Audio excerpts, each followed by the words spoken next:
Hey guys, welcome to the part 2 and the final part of this tutorial. In this part, we'll be discussing waist shaping. If you found the first part helpful, please go ahead and hit that subscribe button and let's get right into it.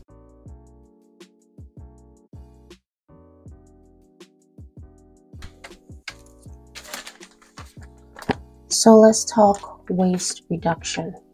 Now, before we go ahead and dive into the waist reduction part of this vlog, I just want to take a moment to explain the dynamics of this bodice. Now, this bodice is not drafted to your exact body size, because remember when we were drafting the bust, we had to add about 5 cm, and then as well as the hip, we had to add about 3 on one side and then 1 cm on one side.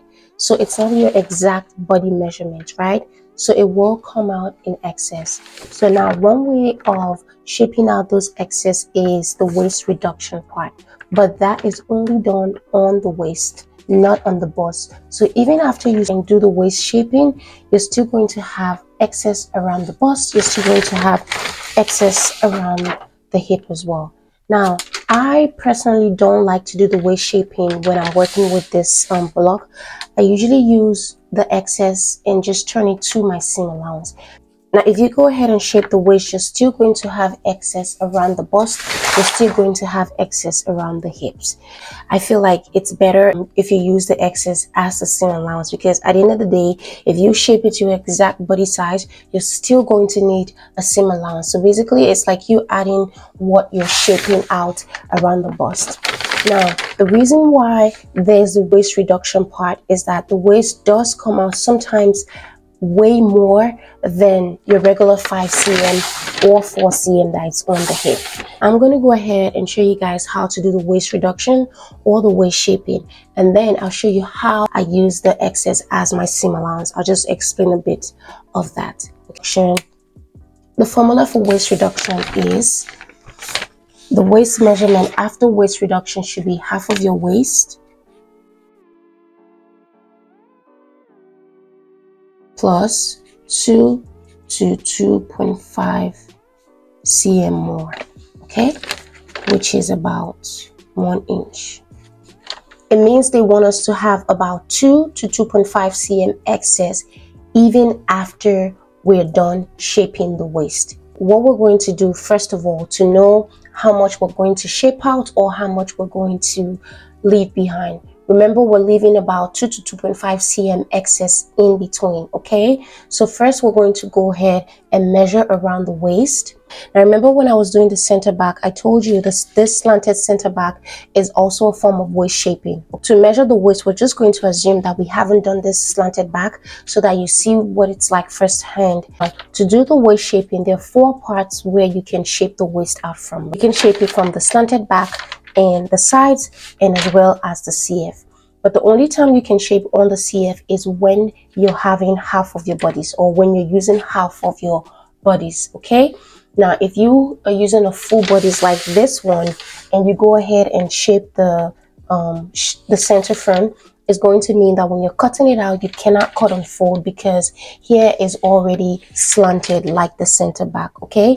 It means you're going to have a seam allowance right around your CF. So if you do want a seam allowance, then you can go ahead and shape your center front. But if not, I suggest shape it just to the waistline for the half bodice. And also remember, this is quarter of the bodice, because remember there's another side to this and then there's another side. So here and here is considered half of the bodice, okay? Half of the back and half of the front is going to mean half of the full bodies, okay?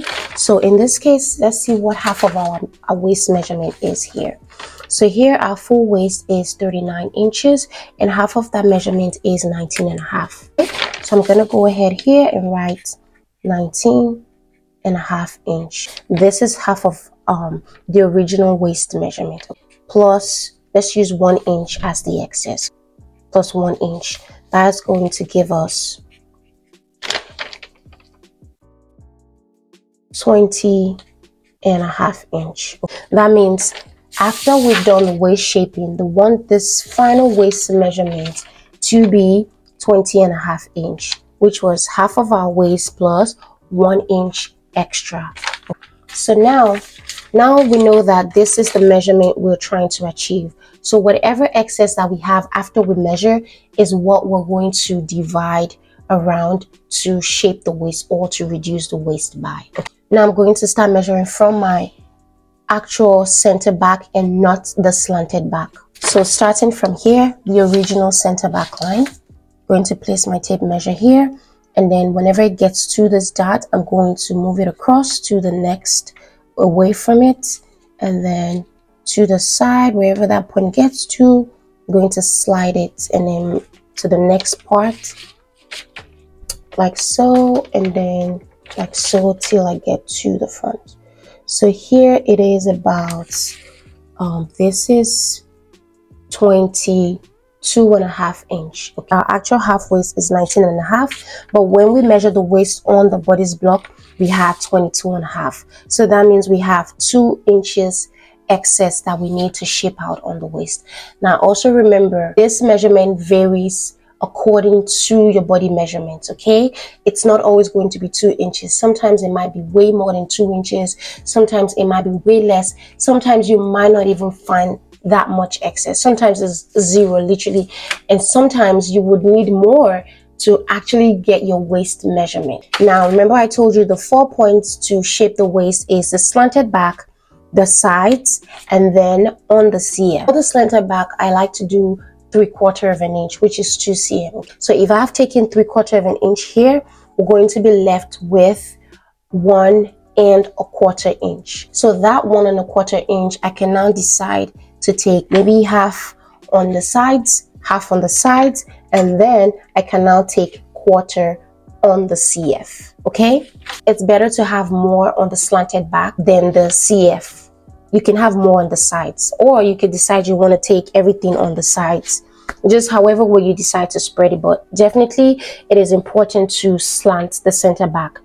My slanted back is already 3/4 of an inch here, so now we're left with 1.25. Now I'm going to take 1/4 inch on the CF, and then I'm going to take half on each of the sides. We want the final waist on this block to be 20.5. So I like to go with my pencil first. Now once I've confirmed that it is this measurement, then I'll go ahead and mark it with my pen. I'm taking 1/2 inch on both sides, 1/2 inch here, and then you're going to mark that on the lower waistline and not this one, the true waistline, which is the lower waistline. All right, so here I'm going to mark half here, and then on the CF I'm going to mark 1/4 of an inch, which is right here. Now once I've marked all those points here, this one's already marked out, so I'm going to now remeasure to see if my final waist measurement here is 20.5. So starting here now, because we've already shaped this part out, so starting here, we're going to do this. It's not here.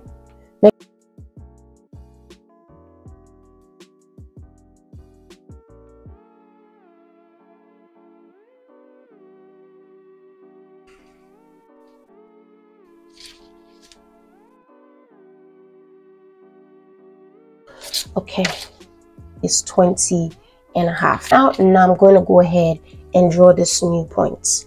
When you're drawing for the CF, you're going to connect to the chest line, and mark like so.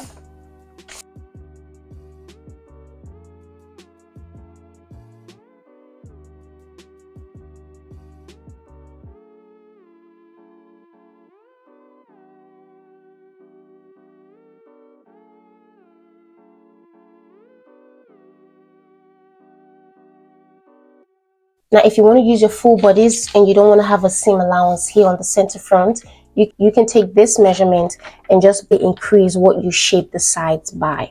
Okay, this is how the waist shaping is done. Remember, we still have 1 inch excess. So what I would have done if I was not doing the waist shaping would just measure around the bust. Minus this, if you use the slanted back, always remember to measure from your new points, not here, because this measurement will no longer be part of the bust. Okay, we'll measure around the bust, measure around the bust, measure around the waist, and then measure around the hip. Whatever measurement I get from the bodice block, I'm going to take I'm going to now minus my actual measurement from this measurement. So let me just do a little illustration of what I mean by that. Okay, so here we know that our actual bust here is 47 inch, our waist is 39, and our hip is 51. If I was to use the excess as my seam allowance, so the first thing I would do is write out the body's measurements. That's whatever the body's measures after drafting. And then here will be my actual measurement or your personal measurement. So on the bust is 47, the waist is 39 inches, and then the hip is 51 inches. Now we have our actual measurements. Now we're going to measure along the bodies to see what we have after drafting. Okay, so let's go ahead and measure that. So I will be starting from here because I'm using the slanted back. So I'll be starting from this new point here. So this is 28. Whatever I get there, move it to the next side and like so. So that is, so on the bodice block, on the block here, we got 50 as our bust. Okay, 50 inches. Like I said, I always do the slanted back and I don't do the waist shaping. I'm going to measure ignoring this waist shaping I did because I'm trying to use these excess as my seam allowance. So I'm going to measure now. Mark here. 4, 6. So here I have 43.5 as the waist.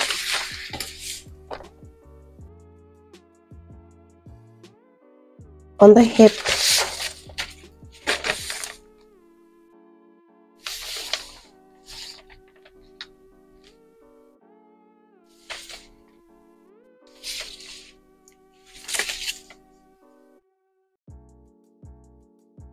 so I have 54.5.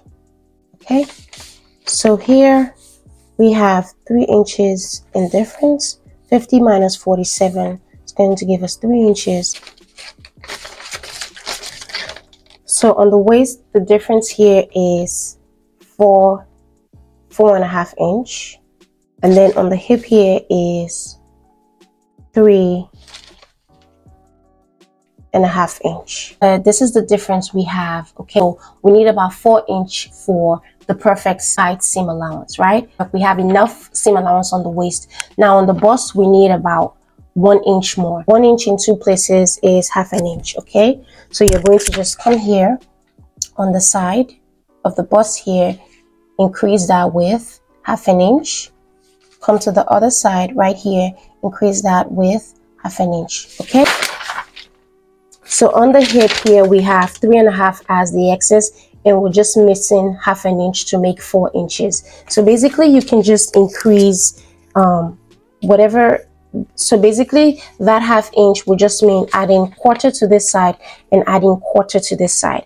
Now if I have to extend this with 1/4 inch, I can just come here, add 1/4 on this side, add 1/4 on this side, and then now I can now draw my new side seam. I'm just going to draw to match up to this, and then draw to match up with this.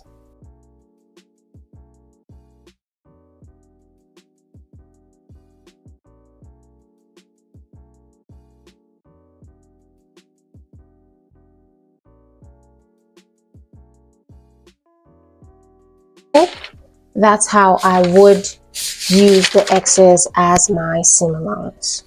So another thing I wanted to explain is how to make sure you don't have too much excess here, because I feel like some people leave the allowance for the darts but they don't draw the dart out, so they kind of like forget there's a dart in between, and then by the time you now join the front shoulder and the back shoulder, then you find out that they're not matching. That's because there's this dart. If you've watched some of my videos, you'd see how I always take this dart out. Another way is to basically close it here and then move it to the side, but that way it does add to the armhole. You could just measure whatever the dot is on this level, measure it to the side, and then just redraw the armhole. That's one way of taking this out. So always consider your shoulder dot. Even though you don't need it, still include it, because there are certain styles you're going to make that you're going to need this. Just draft it, but you know, like I said, you can always take it out on the side. If you guys still have more questions, I'll be in the comment section. I think I've covered most of the concerns that you guys had. But like I said, if there's more questions, definitely ask me in the comment section and I will be happy to attend to you guys.